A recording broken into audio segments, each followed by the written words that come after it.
is up, guys? We are back with a real podcaster this time.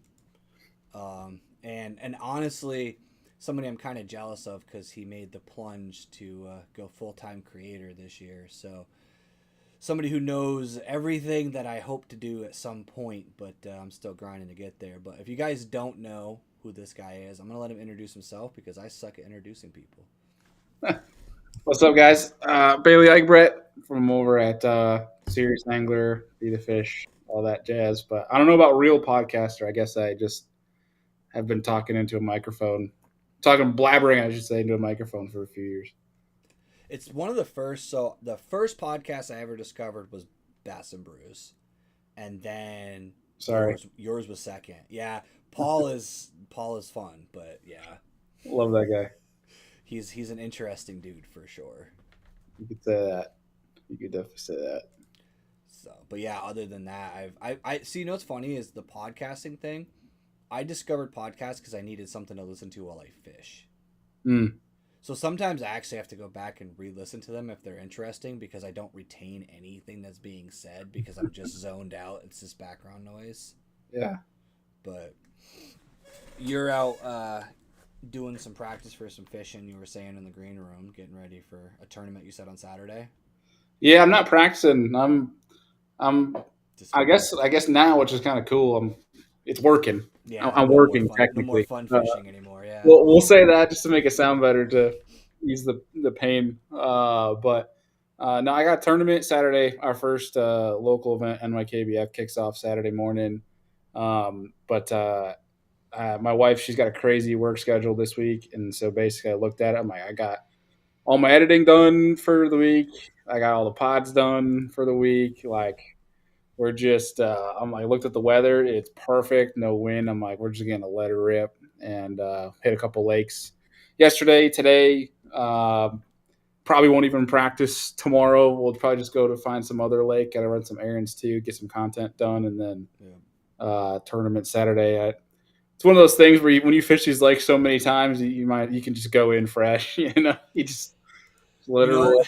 honestly, I have a couple of lakes around me. The one my first tournament of the year is going to be on a lake that I'm literally doing a video series on how much I suck at it.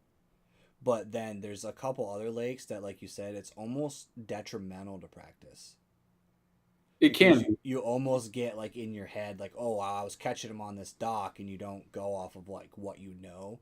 You kind of go off of your recent history, which could burn you. I've had that happen to me a few times where I practiced like, you know, So the way I approach like local stuff, and I've found this to be mostly fairly effective. Because I've done decently local, is especially because like we're not like a Minnesota that's got you could have a new schedule for 10 years and right. never fish the same lake twice. Where it's as long as I can get out, a day or two before the event for like an hour. All I need is an hour. I don't need more than that, Yeah. just to kind of get an understanding of what's happening, what are the temps, and just get a look at the lake.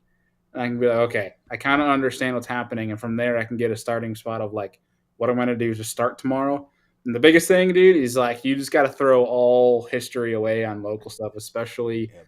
in the springtime, just because anything can fight. Summer's a little bit more predictable, I've noticed, but like a lot of our fisheries, it changes big time, especially glacial with lakes flipping and things like that being so deep that you can you just got to be like willing to be like, all right, I'm gonna go check a mag draft at docks. Now I'm gonna go chatterbait some grass. Yeah. Now I'm gonna go whatever. Uh, yeah, it's for me. It's just like I'm gonna go look at it tomorrow. I'm gonna go sleep in my truck at the ramp, and Yep. that's gonna be my practice probably. It's funny because I do the same thing. Like I junk fish big time, like on my practice, but it's more like just to see if something weird is working. But also like a lot of the lakes that I fish, I know it's kind of I don't want to say it's easy because it's never really easy, but like it's really just about figuring out this time of year what stage they're at because I know where they spawn. I've kind of gotten that locked in on most of the lakes around me. So Mhm. then, like, okay, I'll check to see if they're there. They're not going to be there right now because it's way too early. But then I'm like, okay, so if they're not here, they're here, and if they're not here, they're there. So then it's more or less just kind of like getting an idea of where they're hanging out. I think the hardest thing about it is being out there and seeing them, and then being like, yeah, I don't want to go hook these though because I got to catch these guys in a couple of days. I hate that. I'd be rich if I had $1 for every freaking time in practice. I'd just see like a wad, that would Yep. be a hell of a time to catch them. And come tournament time, whether it's weather or they just leave, that they're just gone. Yep. Like last year, I we had an event, and basically it's this Big Finger Lake, and prime time, they're big smallmouth on bed type of deal. Like it's going to be a smash fest. Originally, the weather said no wind whatsoever, and I had been on the lake before, and so I went and checked the place. I had history of like decent smallmouth will go and spawn there, like at least 4 to 5 pounders, where it's like smallmouth on bed, as you know, like they're the easiest thing on Yeah. God's green earth to catch. Yeah. Piss them off and they'll bite. This is. Yeah, 5 cast max, and especially some of the ones that don't get pressured as much. And dude, I went motored all the way down there in practice, and it's 6.5 miles from any ramp, and went down there, and I kid you not. So I caught one of the smaller ones that I'd seen, and it was a 6.6. Wow. And so I had over 30 pounds on bed marked, and I'm like, yeah, we got the dub in the bag. So you just got to make it down here. I was like, yeah, like a slight, north wind, and we'll be okay. Now it's south at 20, and so just do the whole thing for a loop, and you're like, Yeah. you should have just smashed them, in practice. You should have just smashed them. That happened to me last year. There's a reservoir near me that the whole bank. It's like literally, clearly, like literally rock bank, shallow ledge would like it goes from 10 feet to 40. It's like Mm-hmm. the perfect spawn flat because they can go deep. They can come shallow whenever. I went there 3 days before the tournament, and every single spot that was flat had a fish on a bed. And it was like I Yeah. was like, oh, this is gonna be. I'm gonna be able to get like a limit early, and then be able to go start head hunting and doing all this stuff. Come tournament day, they had all finished. Like I don't know how they finished their spawn. Like it was like 20 beds minimum, and I caught 2 or 3 by accident, like casting deep away from the beds just to see if there was anything moving. And then I got there 3 days later, and every single one of those beds was empty. And I was like, Hmm. how did I miss this fast? Like I don't understand. Up Some here, it's lakes, weird they just too. get up and get gone. Yep. My home lake's like that. My home lake, the fish are already heading shallow. I caught 22 fish on Saturday in that tournament I was in, all largies. And the funny part was the tournament is a slot tournament, 12 to 17. My first fish was 19 and a half. Second fish was 19. Third fish was a 20, was my PB. It was literally a 22 and a quarter. It was a 6.5 pound largemouth.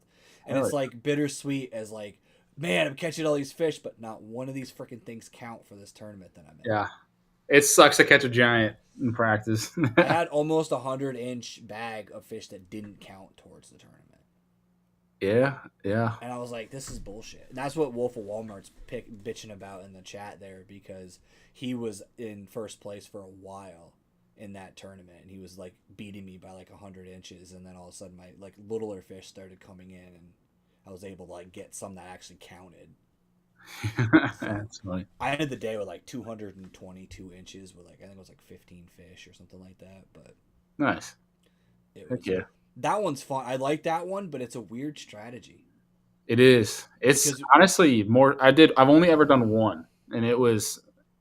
It honestly made it worse the fact that it was a 2-dayer, and that is the most stressful thing I think I've done. apparently he thinks I've been calling you for tips on like I don't think Bailey would even know how to fish a lot of the lakes around me, but I don't even know what lakes you are fishing.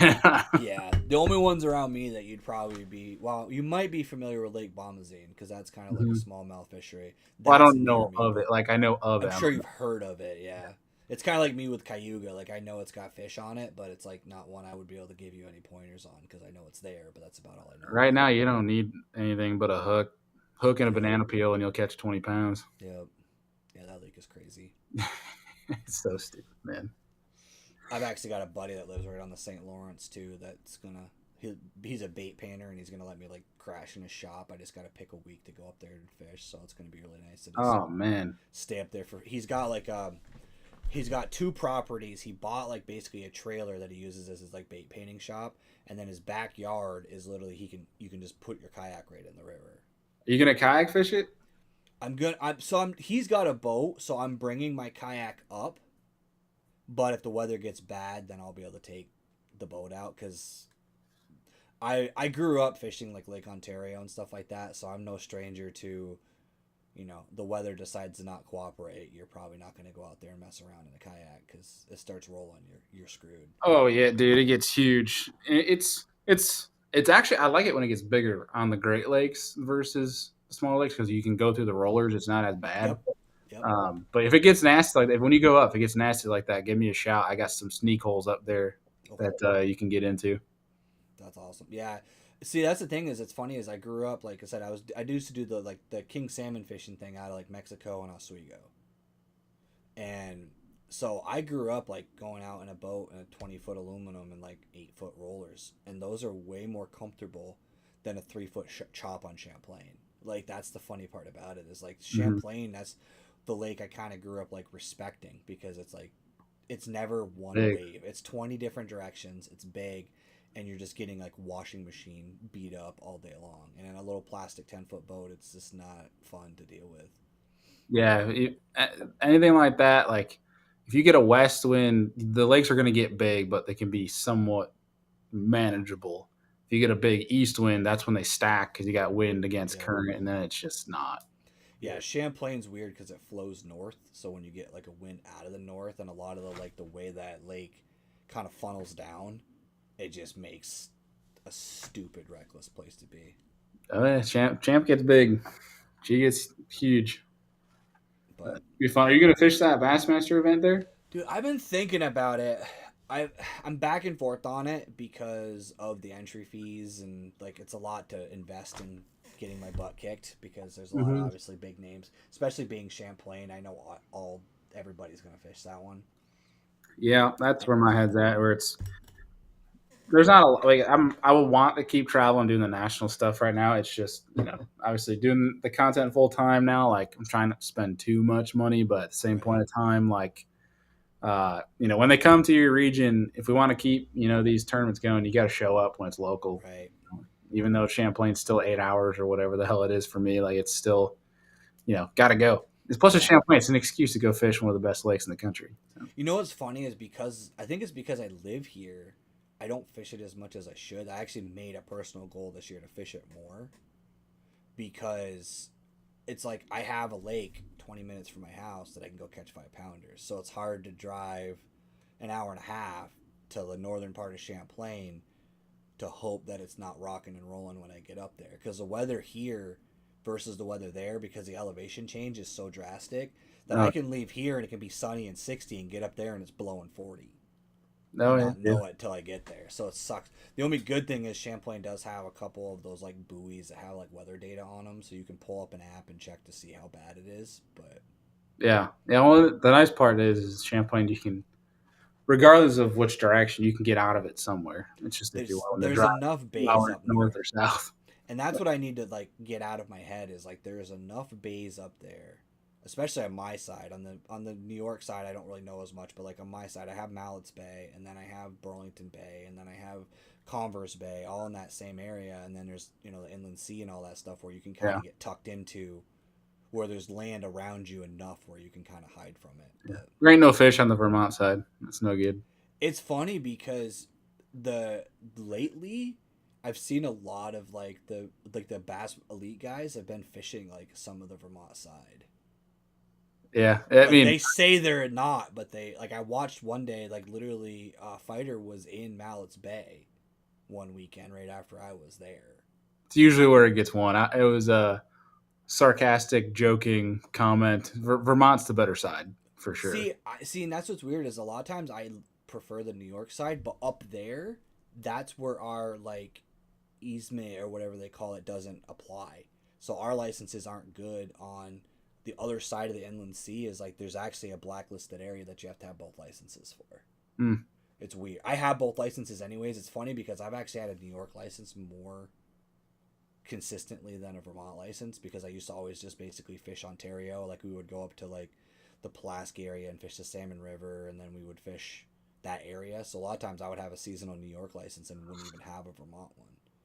Yeah. Because with the New York one, I still could technically fish a lot of the Champlain without it because I could still fish that lake with the reciprocal license deal. Right. Yep. So, but no, it's crazy that like I really need to focus on like fishing the bucket list fishery that's in my backyard. It's such a weird thing that like everybody always asks me like, "Oh, you must fish Champlain a lot." And I'm like, "I fished it twice last year." Yeah, you got to fish more, man. You got the It's Mecca right there. like Crown Point Bridge is 20 minutes from my house. Yeah, what are you doing, man? Like yeah, Come on exactly. now. Like Ticonderoga is literally 45 minutes that way. Bro, what do Yeah. you get off the podcast? Go fish it right now. Yeah. What are you doing? I need to get down there and fish it more. It's a fun place. It's so diverse. Like whatever you want to catch them on, it doesn't matter. Like Right. especially summertime, you got every freaking pattern known to man going on. Some of the best grass to flip in the state. Frogging, actually flip, some legit reeds that have depth on them. It's you could do so much stuff. I think that's what honestly has intimidated me about it is that it's like you have to pick what you want to do, and it's like it's so big and there's so many options. It's not like some of my home lakes. It's like okay, probably for the next 2 weeks there's basically two bays on my home lake, and I know they're gonna be there. But you get on Champlain and you're like, well, I could go over to that grass flat, I could go to that bluff wall, I could go over here. They might be on that spawning flat. You have so many options that I like get my ADHD just starts to screw me over and I start drifting everywhere. Oh, that's what makes Champlain such a good training ground, man. Is it forces you to do all that. Yeah. It's having that diversity of stuff allows you to just become like it's added skills. That's all it is. Added tools in the tool belt. Where if it's like, hey, I want to go out and throw a 6XD, you can go out and figure out how to throw a 6XD. Yeah. Hey, I want to go figure out how to throw a scrounger. You can go throw a scrounger. I want to go up and swim jig shallow. You're going to catch 30 pike, but you're also going to catch a bunch of bass. That was the problem I had on Saturday. I was trying to catch smaller fish because everything was getting big on my. I was throwing like a 1/4 ounce swim jig, so I was like, okay, I'll downsize like a Kitech and maybe I'll start catching some dink bass. No, it was pike instead. I was like, this is bullshit. That has been kind of like when I gravitate towards like going like if I had to have a one right now, like 1A bite, like waking a swim jig has got to be one of the most fun freaking bites right Yep. now. Especially in the past 2 years for me. It's like 1A, 1B. 1B is a buzz bait, but yeah, that freaking swim jig bite is It's. I ridiculous. think what that is, and I've actually like literally my next like two videos are. It's gonna annoy people probably because my next 2 or 3 videos are just talking about that bait. But it's like because I fish a swim jig, I'll cast it, drag it, then slow roll it back, and then I'll like you said I'll burn it. Like the thing about it is it's a jig, so you can fish it 10 different ways, but you don't have to you don't have to retie. You can just basically you can flip a swim jig if you really want to. Like it doesn't really matter what you're doing. And a lot of times I'm actually using like a pitching jig a lot of times as my swim jig because the head is similar shape. It's a little different, it swims a little bit different, but essentially I can use it for multiple retrieves in the same cast and that with a kayak. I mean, I can't say it's funny. I used to say like you can only carry so many rods, and now I think I'm up to 12 that I carry in my kayak. So I guess I can't really say that anymore. But I try to force myself as best as I can down to 8. yep. It never really works out that way. So it's funny is like I'll fish fun fishing. I'll fish like 9. Like when I'm just out making content, I'll try to like 8 or 9. But when I'm doing a tournament, I always end up with like up to 12 because the funny part is it's not really 12 different baits. Sometimes it's 2 wacky rigs just because I don't want to retie. Yeah. It'll be like 2 of things that are working so that if something breaks, I can just switch rods and not have to worry about retying the leader or having to retie something and save that extra couple of minutes. Yeah, I'm the same way where I'm gonna say I'm gonna bring 6 routes and it turns into 13. Like it's Yeah.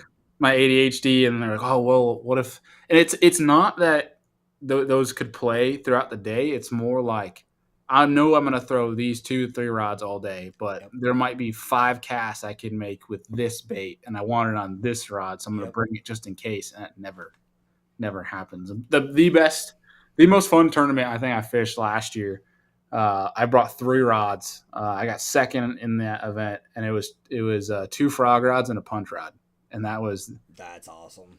I said I'm going to stop with thinking, oh, I'm going to bring a chatterbait and go along the grass. I said, no, I'm frogging and punching the whole time. It That's a was fun day. it Even was if a you don't. freeing feeling, but there was a few times I'm sitting there, I'm like looking at the grass edge, like, oh, I wish I had a freaking chatterbait or something. But That's my problem. Is I'm always like, it's. I've realized it. The more you create content too, and you watch yourself when you're editing, you realize like how like I'm already into 2 casts ahead of where I'm not even finished my retrieve, and you see me like looking around for like where I'm going next because my ADHD kicks in, mm-hmm. and I'm always worried about, like you said, it's like that's why I carry so many rods, because I'm like, well, what if I need a frog? I want to have it tied on. I don't want to have to try to stop and tie one on. What Yeah, if I need a swim bait? What if I need this? So then I end up like having like, and like you said, a lot of times I'll have all those rods, and 3 or 4 of them will never leave the rod holder the whole day because I just never end up yeah, using it. But it was there in case I wanted it, I guess.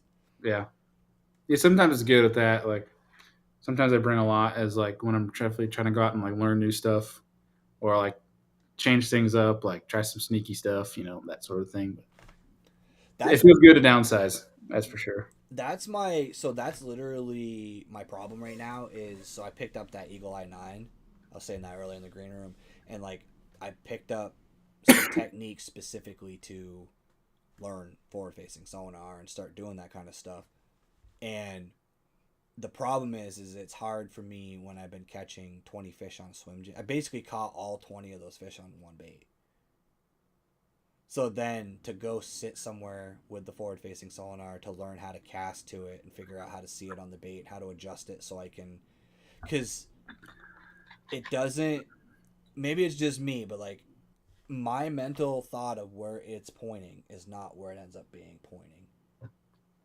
Like I'll point the unit where I think my bait will land, but then for some reason, and I don't know what it is about how my brain works, is like it's a little bit more left than where I think I'm gonna point it. So like I end up having to adjust it just a little bit each time. Yeah, that comes with time. That's all it's going to be is getting used to like it's all repetition, muscle memory. Like you're going to get used to where. Excuse me, I'm trying to talk and I just swallowed water down the wrong pipe. You can go on mute right there for a second and hack a lung. Yeah, Um, but yeah, that's just time, man. It's just like getting used to where you're going to hit because then you're just going to come a point, especially when you get deep into it, where you're just like you're pointing, whether it's structure or a fish or whatever, and you're going to just be nailing them like back to back. But it's it's hard kind of in a kayak, to be honest. It's a lot easier in my opinion to do it from the trolling motor, yeah, like on a boat, because you think about it, you're standing above it looking at the trolling motor head, or right, whether it's a sniper pole that you got on your boat, whichever it is. Like you're standing above looking down, you're getting a better grasp of alignment, whereas in a kayak you're looking at either right or left and you're trying to get a depiction of where that arrow is, of like it's a little bit easier when it's forward and out, but like yep, sometimes when it's in front of you, sometimes that small little minor degree adjustment, especially straightforward, can sometimes throw you off.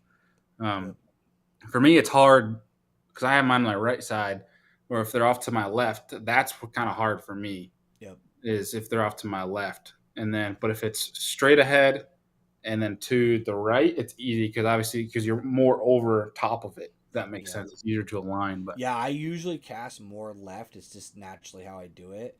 And I actually moved my arm to the other side. I moved the pole to the left for that reason, because I found myself casting more to the left, so it was easier to like not try to point it under the like I know it's in my head, but it's like I'm pointing it under the kayak and I just don't feel like I'm lining it up right. Whereas when it's sitting there and I'm looking at the, because I can look down at the transducer and see which way it's kind of pointing. So yeah, yeah, and it's just gonna take time to learn that. But it's got it's got its place. the funny part is the only fish I've caught using it so far was on a crankbait.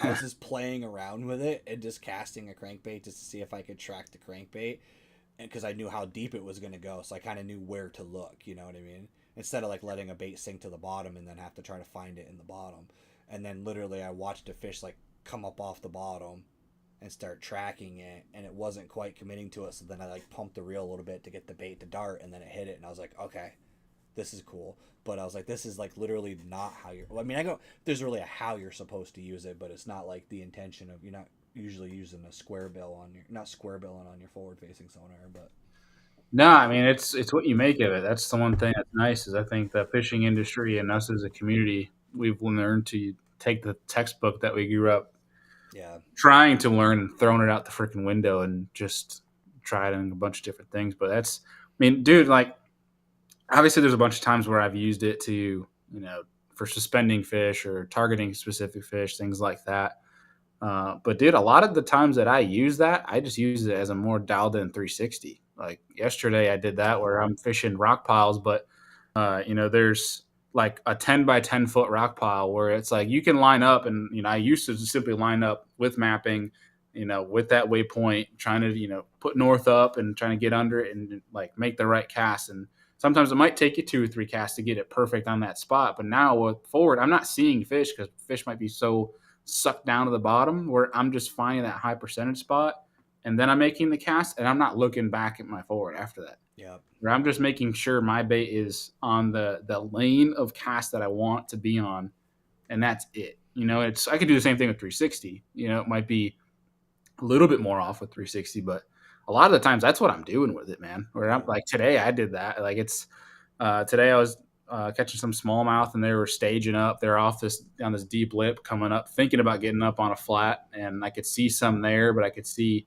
kind of the lane I needed to get to catch them. yeah, And there's so many there where it's like I don't need it. I mean, it'd be yeah, fun to watch them chase it, but I'm just like cast my bait and I'm just like looking up. I'm not looking at yeah, the screen anymore. You know what I mean? It's especially in a Hobie, man. Hobie with the pedals, like it is. I tell everybody, it's way harder than doing it in a boat because it is an orchestra between working your bait, working your 360 steering, pedaling, and working yeah, your pull, yep. like your forward pull. Like it's an orchestra. It is, and that's the thing that I'm. My goal for getting it was not really to go out and dangle a minnow for a while and catch a fish. What I really wanted it for was I'm traditionally like bank beating up the bank and fixing structure, but when they're not there, then I kind of want to go find, use it to go find suspending fish. I'm not necessarily going to use it all the time. Matter of fact, like I said, Saturday, I didn't even turn my fish finder on Saturday. I was fishing Yeah. in 4 feet of water and grass. I was like, this isn't going to do me any. If anything, it's just sucking more power out of my battery that I don't need to because I could see bottom. Like it was 3 feet of visibility in 3 feet of water and grass. I'm like, I don't need this. But the idea is that's I think my balance. I'm trying to figure out how to incorporate it into my ability already instead of like a lot of people think like, oh well, you have forward facing sonar and that's all you're gonna do. Like for me, it's just I want to add it as an additional skill set that I can use when my normal techniques don't work. Like when I'm finding I'm having a tough day, maybe I can go find them.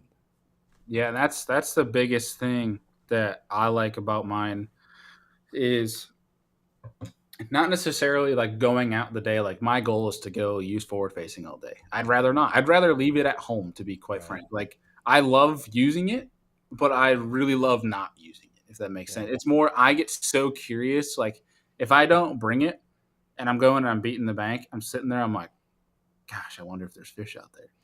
I Yep. wonder what they're doing down here. I wonder if I'm just not throwing the right presentation. It's the filling the void, if you will, of curiosity for me that Yep. I really appreciate it, and I've learned a lot from that because it's answering a lot of the questions that would take you a long time to try to figure out on your own, and maybe not ever figure out. Like I got this thing now that I've learned to do that has become pretty clutch with, especially done it with a few different baits, but especially like throwing. I love throwing a little ball head swim bait, and Yep. I've learned this thing. Tight lining has always been a thing, but I've learned that when fish starting to bump your bait and they're not getting it fully, there's times where I'll speed it up a little bit and get it above their head. And I've learned this with forwards. Like if there's one following it and they bump it, they've been doing that.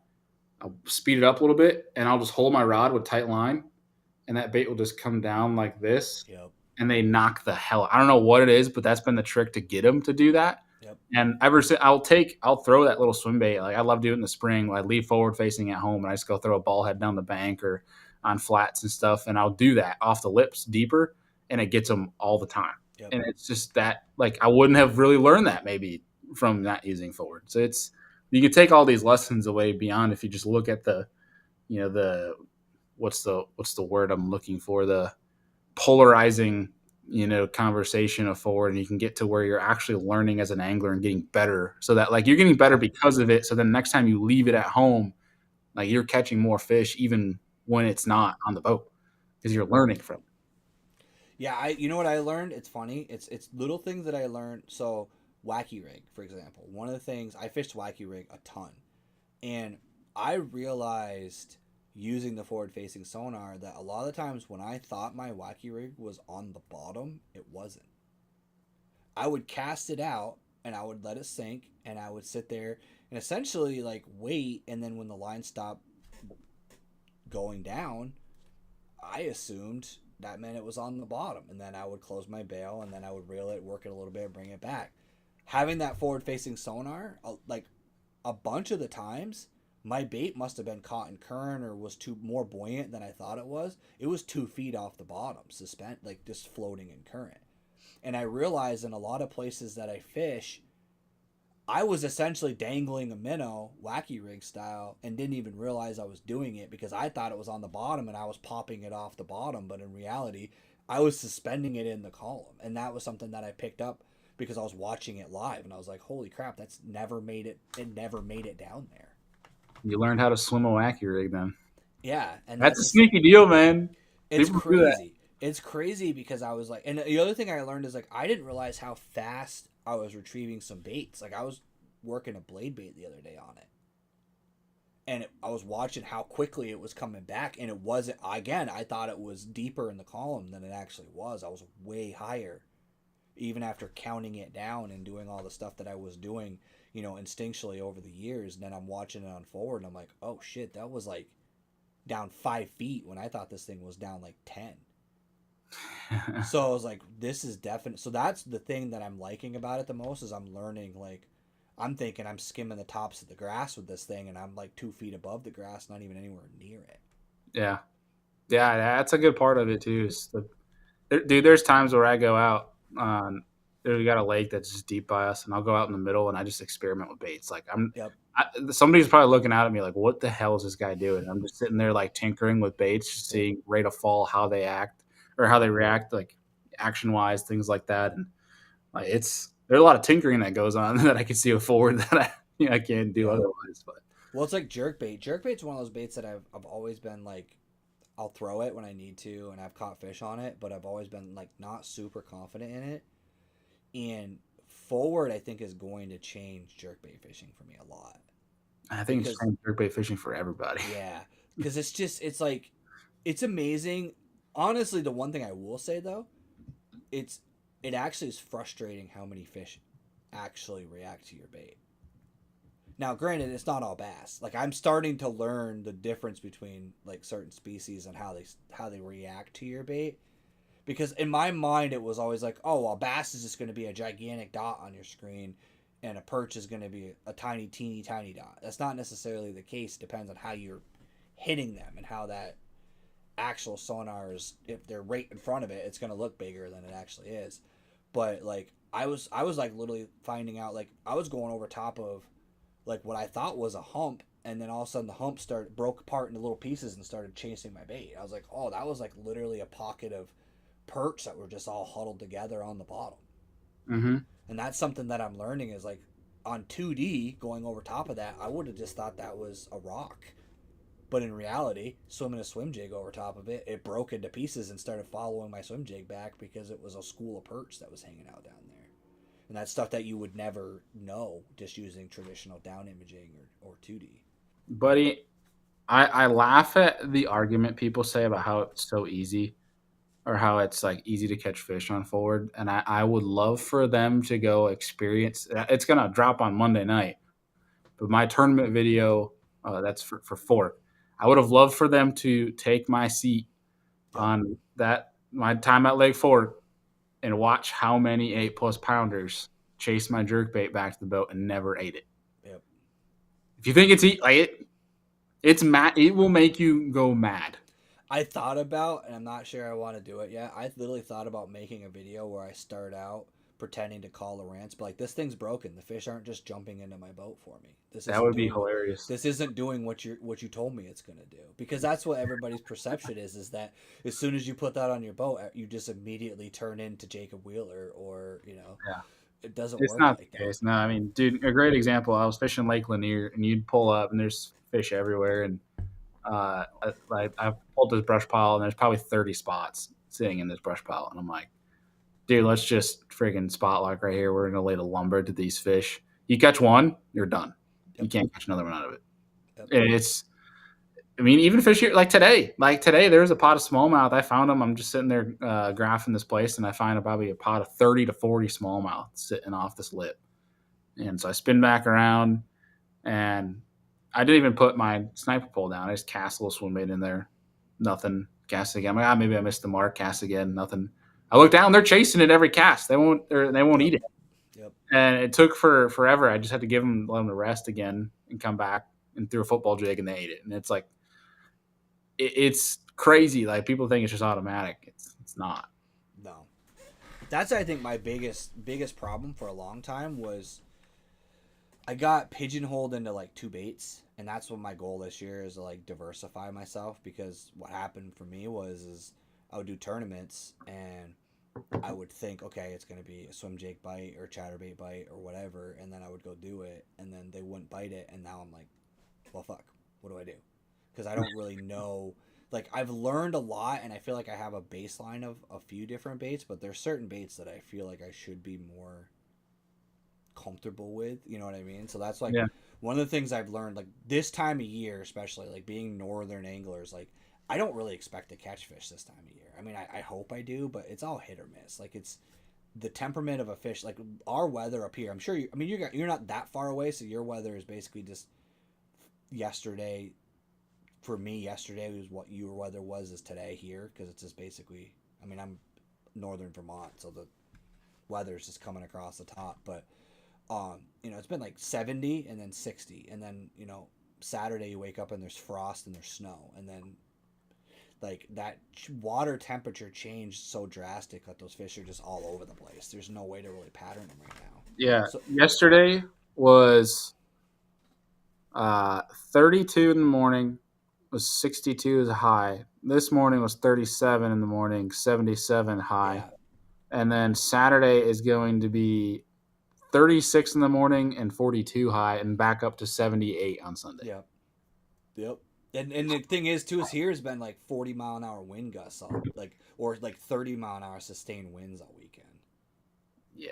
Which sucks. Yeah, it is no bueno. I can do without the wind. It's been a brutal start to 2025 wind-wise across the country. Like, that practice for the national championship on Fork was horrible. Like, I felt more like I practiced well, but I also hated that practice because there's so much stuff I just inefficiently could not cover. Yep. Like, it was just because you couldn't do it unless you wanted to die in a stump field in 4-footers. Like, just wasn't worth it at the end of the day. Where because every day I averaged 20 to 30 mile an hour winds coming out of some direction. Well, I saw some stats more, like even the Bass Pro guys were like wrecking boats everywhere. Like, they were like, oh yeah, right, Robert, yeah, boats. Horrible. It was worse there than it was at Fort. Yep. Yeah, those guys, like, I saw, like, who was one of them, like, totaled his boat, right? Trey McKinney, I saw some video of him at a ramp trying to put his boat on the trailer, and 4-footers coming in. But I don't know, it's unbelievable. And that's the thing is, like, I have enough lakes around here where it's like you said, same thing with, like, a Champlain is I have lakes where, like, if it's a west wind, I'll go here. If it's north wind, I'll go there. Like, I think I'm probably stupid in the sense of, like, because I'm just making content for fun and fishing on the weekends, but, like, I fish Friday, Saturday, Sunday. There is no, like, are you going to fish? It's, where can I not get murdered? Yeah, the where way they're will I like that. not die and Yeah, hopefully catch? like where is it not going to tsunami me into the bank and I'm going to die? That's where I'm going to go fishing. But if it's pouring rain, if it's snowing, I'm going to go. It's just picking where I think either A, the fish are going to bite, or B, where can I find a bay that I can hide in that's going to be, 2 or 3 foot waves instead of 8 foot waves somewhere. So, Yeah, I hear but you on that. but that's the thing is I think that's content side too. Like going back, like because you're doing that full time now. Like that's the whole thing with me is this. I'm always like trying to figure out how to make a video out of it. Like even if I don't catch fish, I'm always like playing it in my head. I'm like, well, if I do a little bit of B-roll and I put that one fish catch in there and then I talk about it, I might be able to make a video from it. So it like motivates me to go even when the weather's gonna suck because I'm like, I still could probably make a video in this weather somehow.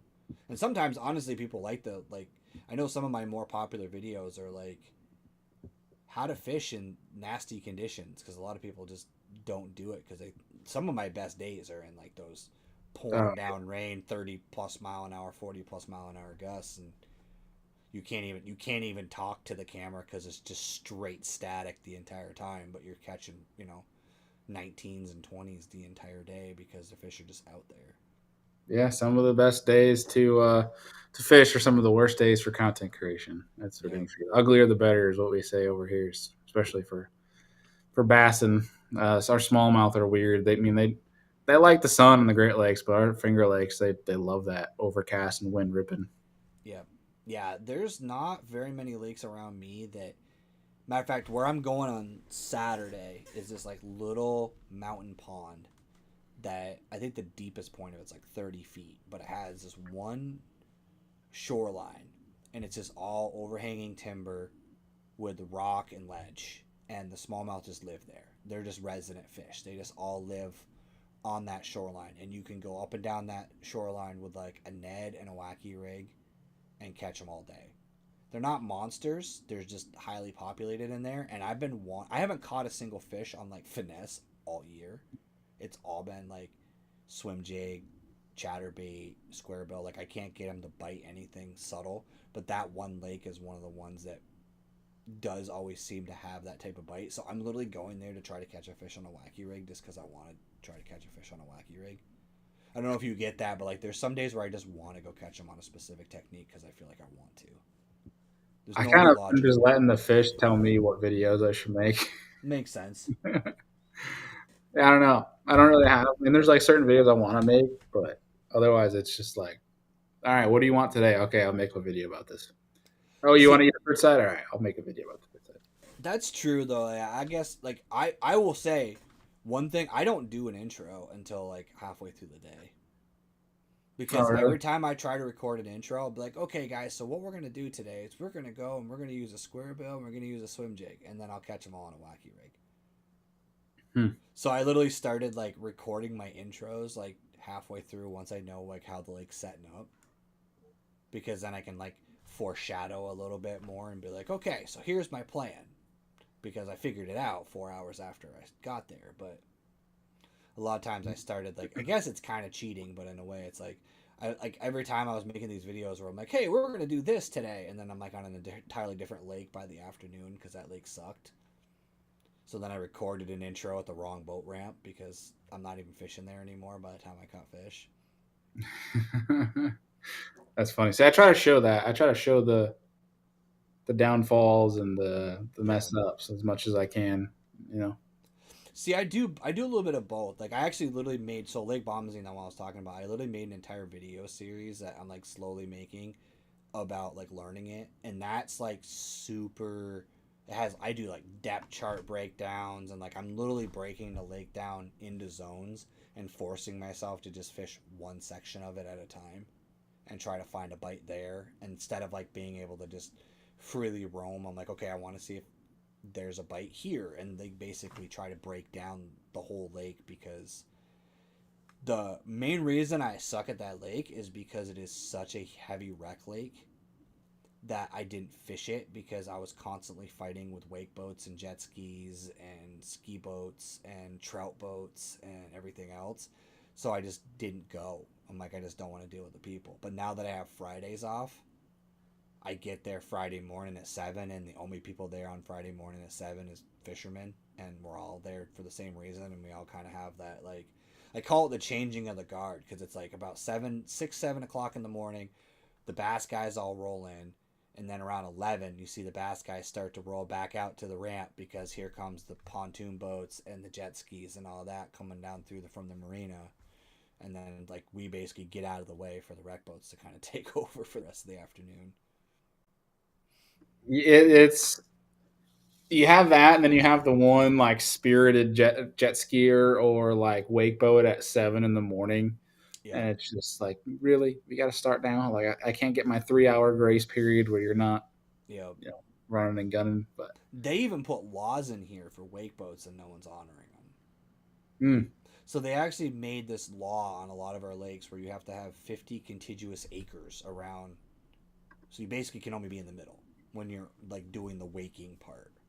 yeah, And yeah, they're making like that for us. They've actually banned them in a couple of the lakes if they're too small. so the reason why they Well, set that distance is because there's a bunch of lakes around here that there isn't 50 contiguous acres in the whole lake. You could be dead in the center of it, and there's not that much space, so then they have no choice. And a bunch of like landowners got pissed because they have like these huge houses and wake boats on their dock on this lake that they're not allowed to use because they made it basically illegal to use it. But unfortunately, like Lake Bombazine, Champlain, obviously, it's plenty big enough. But that's the thing I never understood is I don't understand why they're like 30. They seem to be like 30 yards off the bank when they're doing it, and I'm like, why? Like, yeah, why are you here? You could be out in the 100-foot stuff where I don't really care to be anyways, and go play over there. But yeah, I got nothing, man. There's just some people just don't have common sense. you That's know, all, dude. so Michael Bradley has a question for you. He was saying, "Do you need a boater certificate to operate a motorized kayak?" I don't know. That I don't think. Do you?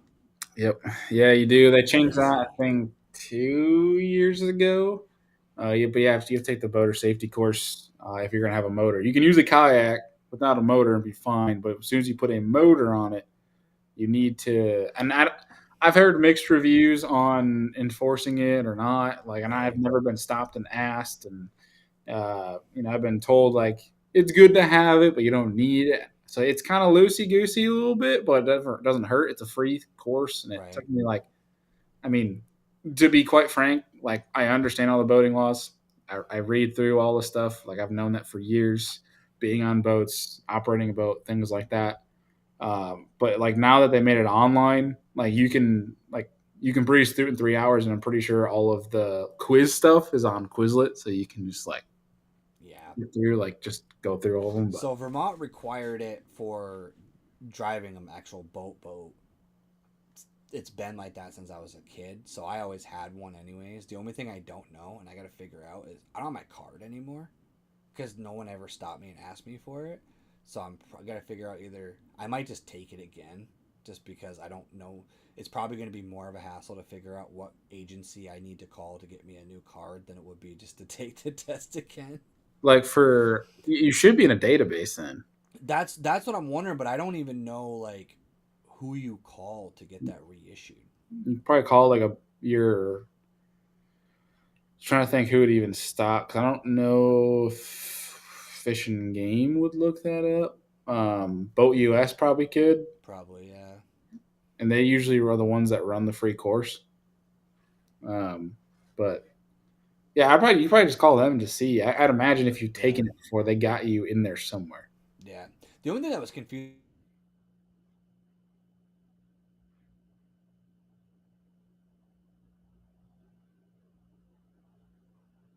But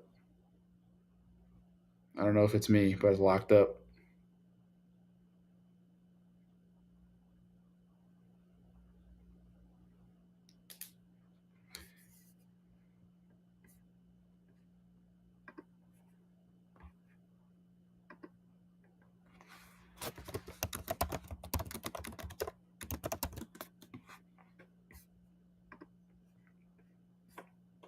Is it frozen for anybody else? It's frozen for me.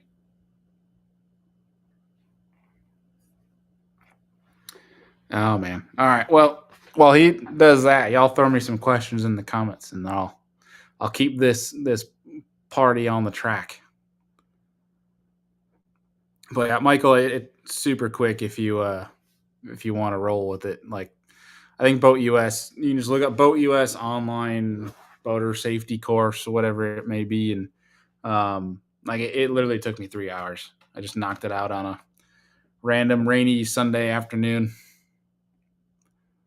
But it's kind of a pain because, like, yeah, it's a kayak and it's a motor, but at the end of the day, better safe than sorry. And that way, if you do end up getting the boat, like you're already good to go. You're already in the clear. If you guys got topics or questions, just throw them out there, and I'll talk till he gets back.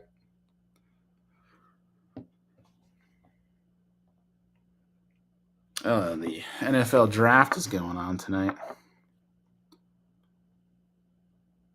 Cam Ward to the Titans. Giants take Carter. Travis Hunter to the Jags. Let's see. Yep. We got you back, but I can't hear you. How about now? I got you now. Yeah, my computer blue screen to death on me. Oh, we're getting reverb. All right.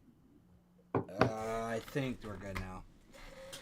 I think that's probably better. Yeah, my computer literally blue screen to death and restarted. Oh. I don't know. I'm having problems with it. I built my own and I've had this thing for like 8 years and I beat the crap out of it. I think it's time to upgrade again, but I was like talking and then I was like, "Hey, can you hear me?" And it was just my screen was frozen and all of a sudden it just restarted my whole computer. I was like, "That sucks." Yeah. So, yeah, I was sitting there. I'm like, I don't know if it's me frozen. The comments told me it was, but yeah. yeah.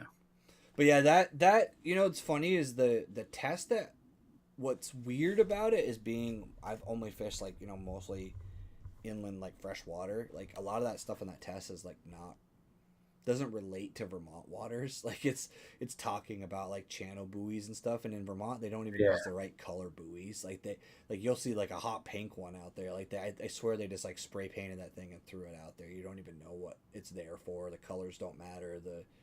The symbols aren't the right. They're not the right specific one that they're supposed to use. They just kind of half the time it's Yeah. just like a white one. Just throw it out there because it's like, hey, there's a rock here. Good luck.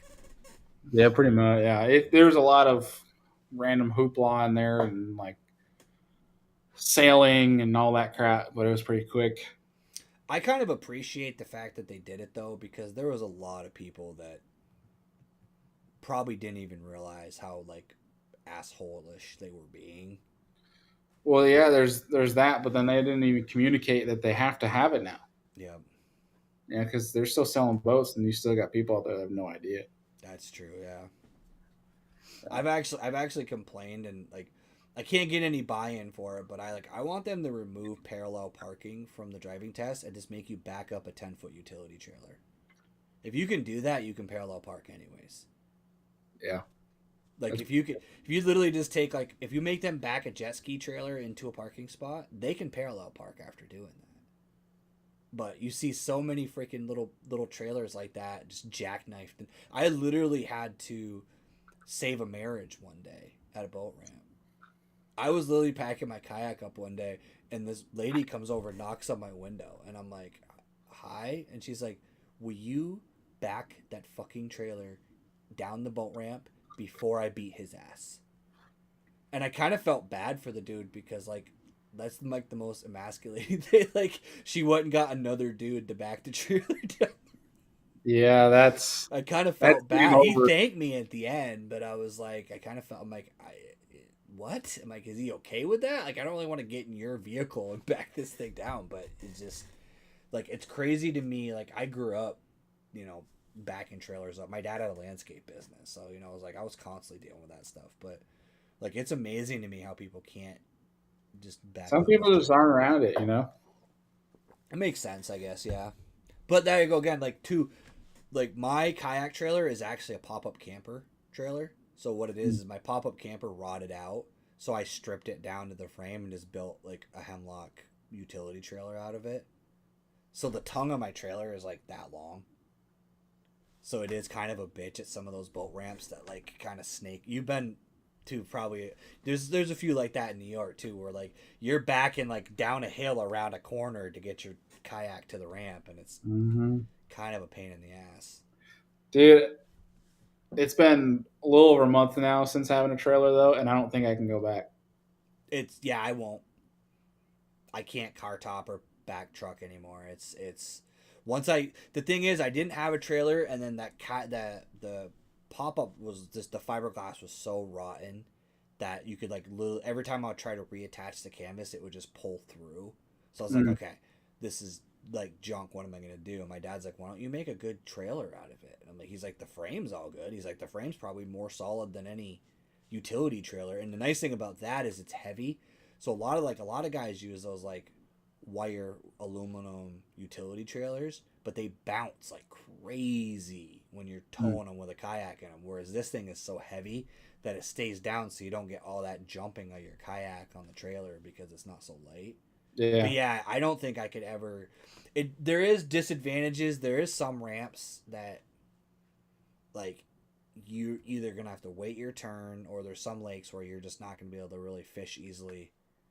Like there's lakes that I wish I could fish, but like with a kayak trailer, it's not really useful. But the ability to just drag it up on, strap it down, put a couple of things away, and not have to tear the whole thing down at the end of the day is you once you do it, you're never gonna go back. It's like a pedal drive. It's the same thing. When you go from paddling a kayak to a pedal drive, you can't really ever go back to paddling.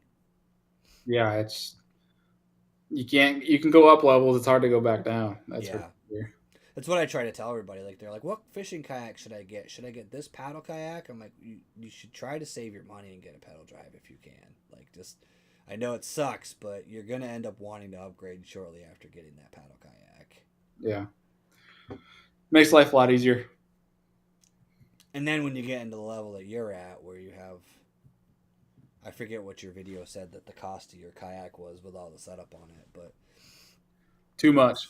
it's I say that at the ramp all the time. People are like, "That's a nice boat," and I'm like, "It's over rigged for no reason other than I like toys." I like to spend my money. That's the whole thing. Is it's funny is like you end up packing more and more. Like I think kayak rigging is in its own like subcategory of the hobby within the fishing. Like not necessarily even like attaching stuff to it, but like just figuring out the most efficient way to use every inch of the boat.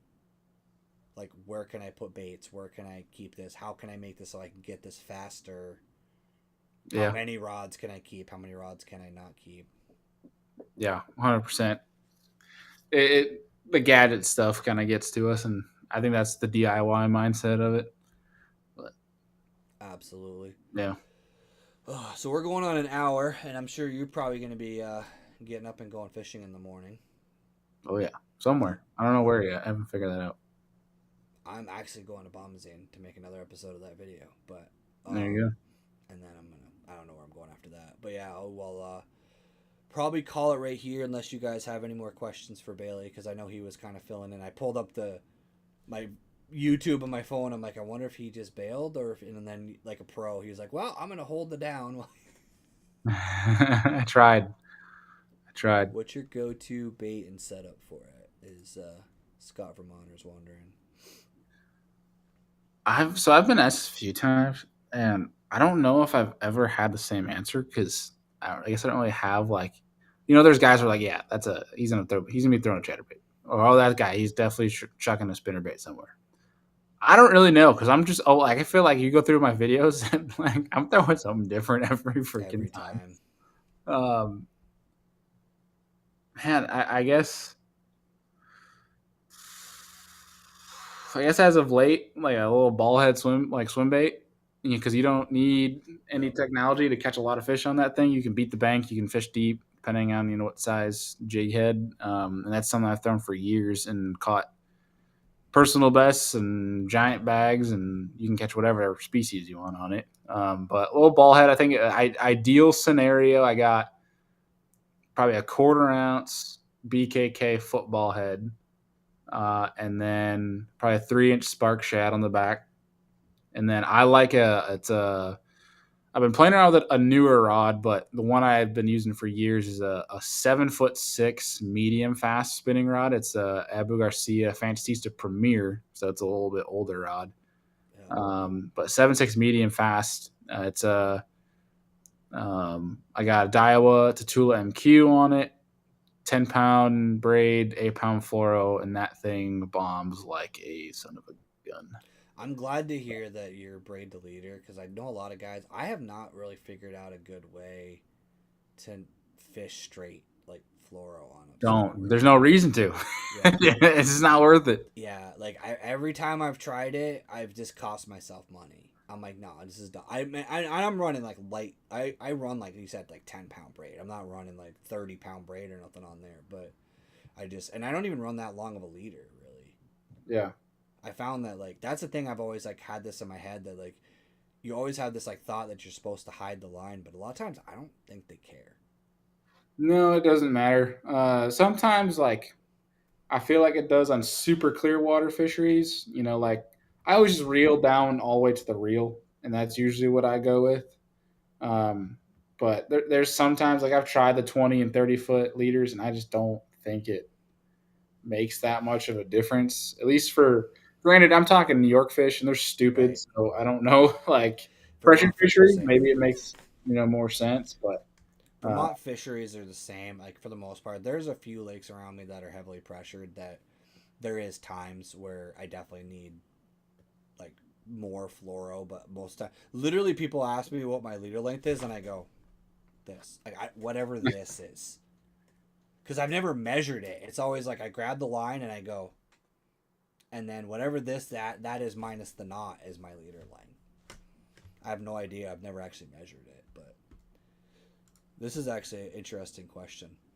I'm kind of oh boy. curious as to what this answer would be. Oh boy. Would be Bailey versus Andy? I don't know. I'm not going to tell you which one because I mean Andy and I we work really well together on the water. I think we have different strengths, but what I can tell you is Andy and I will be filming 1v1s this summer. So Nice. I've talked him into a fun boat versus kayak type stuff too. So we're gonna have a little bit of that, but you'll be able to see it instead. Has he fished out of a kayak much, or is he pretty much all boat all the time? Never. Done, I'm gonna get him never in the done kayak that. for the first time. That's awesome. Yeah. We're Dude, gonna do it's one where it's a flip. Like I'm gonna fish in the kayak for 2 hours. He's in the boat, and then we flip flop. He gets in my kayak. nice. I get in his boat. So, That's cool. It's funny because I have a bass tracker in the driveway, and I had a motor issue. Matter of fact, I had a motor wish on Otisco. oh dang. I went up there for a week of fishing. I was all excited. I was gonna try to fish all the Finger Lake, like all the 5. I know I can't say all the Finger Lakes because people who aren't locals don't understand that there's more than 5.